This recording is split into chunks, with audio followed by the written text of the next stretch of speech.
Hello friends, நம்ம இன்றைக்கி இதை பற்றி பார்க்க போகிறோம். இலக்கிய வரப்போகிற எபிசோடில் என்ன இன்ட்ரெஸ்டிங்கான சுவாரஸ்யமான விஷயம் நடக்க போகிறாங்க பார்க்க போகிறோம். வாங்க வீடியோக்குள்ளே போயிடலாம். இந்த இலக்கியா பார்த்தீங்கன்னா எப்படியாவது ரேவதியை வந்து காப்பாற்றணும் அப்படின்ட்டு இந்த எஸ்எஸ்கே வீட்டுக்கு வர்றதுக்கு முன்னாடியே வந்து அவங்களுடைய ட்ரெஸ் எல்லாம் பேக் பண்ணிவிட்டு கூட்டிகிட்டு போயிட்டு அவங்களுடைய ரூம்லேயோ இல்லை வேறு இடத்துலையோ வந்து மறைச்சி வைக்கலாம் அப்படின்ற கூப்பிட்டு போகிறப்ப பார்த்தீங்கன்னா இந்த எஸ்எஸ்கே அவனுடைய ஆட்டோலோட வந்து வந்துடுறாங்க. அதுக்கப்புறம் பார்த்தீங்கன்னா நம்முடைய ரேவதியை பார்த்தீங்கன்னா அதாவது வந்து ஸ்டெப்ஸு கீழே போயிட்டு மறைய வச்சிடுறாங்க. இந்த எஸ்எஸ்கே வந்து வர்றதை பார்த்துட்டு பயங்கரமாக ஷாக் ஆகிடுறாங்க. அதே மாதிரி இந்த எஸ்எஸ்கே வந்து நம்முடைய ரேவதி இருந்த ரூமை வந்து ஆல்ரெடி பார்த்துட்டு போயிருந்தான் பார்த்தீங்களா. அவனுடைய அடியாட்களை வந்து கூட்டிக்கிட்டு ரேவதியை வந்து நான் அந்த ரூமில் தான் வந்து பார்த்தேன், கண்டிப்பாக வந்து அவள் அங்கே தான் வந்து தூங்கிட்டு இருப்பாள், அவளை வந்து அப்படியே வந்து பொட்டி பாம்பா அடக்கி தூக்கிட்டு வந்துடலாம், வெளியே வாங்கடா அப்படின்னு சொல்லிட்டு அந்த ரூமுக்குள்ளே வந்து போகிறாங்க.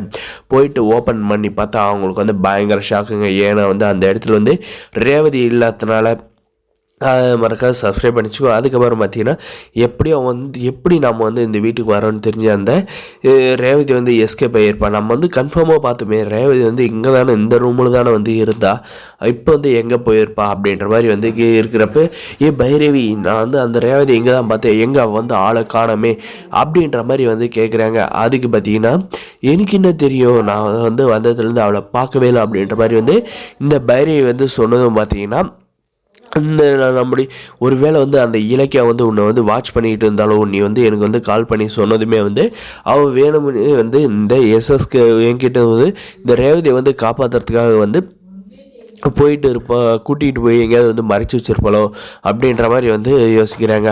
அப்படியே வந்து கூட்டிகிட்டு போய் மறைச்சி வச்சிருந்தாலும் ரொம்ப தூரம் வந்து போயிருக்கக்கூடாது, இதே வீட்டில் தான் வந்து இருப்பா அப்படின்னு சொல்லிட்டு இந்த வீடு ஃபுல்லாக வந்து தேடி பாருங்கடா அப்படின்ற மாதிரி வந்து அவனுடைய ஆட்களுக்கு வந்து சொல்கிறாங்க. அவனுடைய ஆட்கள் வந்து வீடு ஃபுல்லாக போய் வந்து தேட போகிறாங்க.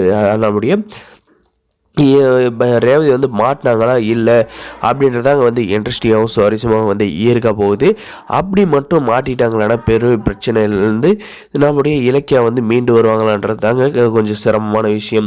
அதே சமயம் நம்மளுடைய எஸ்எஸ்கே வந்து இப்போ கௌதம் மட்டும் பார்த்துட்டா அவனை வந்து அடித்து தும்சம் பண்ணுறாங்க.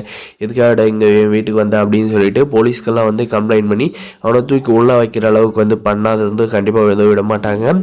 நம்முடைய ரேவதியை பார்த்திங்கன்னா உயிருக்கு பயந்துக்கிட்டு இருக்காங்க. என் மகன் வந்து என்னை வந்து அம்மான்னு கூப்பிடாதே வந்து நான் வந்து இறந்துடணும் அப்படின்ற ஒரு பயத்திலே வந்து இருக்காங்க. இது வந்து நடக்குமா நடக்காதா, நம்முடைய எஸ்எஸ்கே வந்து நம்முடைய இலக்கியம் வந்து எப்படி வந்து ஹேண்டில் பண்ண போகிறாங்க அப்படின்றதாங்க வந்து இன்ட்ரெஸ்டிங்காகவும் சுவாரஸ்யமாக வந்து இருக்க போகுது. இந்த எஸ்எஸ்கே மட்டும் பார்த்தீங்கன்னா ரொம்ப ஜாலியாக இருக்காங்க. இன்றைக்கி எப்படியாவது வந்து இந்த ரேவதியை வந்து போட்டு தள்ளிட்டா நமக்கு இருக்கிற பிரச்சனை முடிஞ்சிடும், அப்படி இல்லைனா இந்த இலக்கியா வந்து நம்மளை வந்து ரேவதியை வச்சு நம்மளை வந்து மிரட்டிக்கிட்டே இருந்து இருப்ப காலம் ஃபுல்லாக அப்படின்ற மாதிரி என்ன நினைக்கிறாங்க. கிடையாது, நான் உண்மைதாங்க, இவன் வந்து செஞ்சு தப்புக்கு இவனை வந்து அந்த மாதிரி மட்டும்தான் வந்து வெரைட்டி நம்முடைய இலக்கியா வந்து கைக்குள்ளே வச்சுக்க முடியும். அப்படி இல்லைனா வந்து இவனெல்லாம் வந்து நம்முடைய இலக்கியா வந்து ஈஸியாக வந்து போட்டு தள்ளுறதுக்கு வந்து பிளான் பண்ணுவாங்க. அதனால தான் நம்முடைய ரேவதி வந்து கண்டிப்பாக வந்து இந்த எஸ்எஸ்கே கிட்ட வந்து கிடைக்கவே கூடாது அப்படின்னு நினைக்கிறவங்க மறக்காத நம்ம சேனலுக்கு வந்து சப்ஸ்கிரைப் பண்ணாதான் மறக்காது சப்ஸ்கிரைப் பண்ணி அந்த பெல் ஐக்கனை ஆனில் போட்டு வச்சுக்கோங்க. முடிஞ்ச வரைக்கும் ஸ்கிப் பண்ணாது பாருங்கள். தொடர்ந்து நம்ம சேனலுக்கு வந்து சப்போர்ட் பண்ணுங்கள். இந்த இலக்கியா வந்து ரேவதியோட விஷயத்தில் வந்து செய்கிறது சரியான விஷயம் சரிதான் அப்படின்னு நினைக்கிறவங்க மறக்காத லைக் பண்ணி உங்களுடைய கமெண்ட்ஸை தெரிவிங்க. தேங்க்ஸ் ஃபார் வாட்சிங் கைஸ்.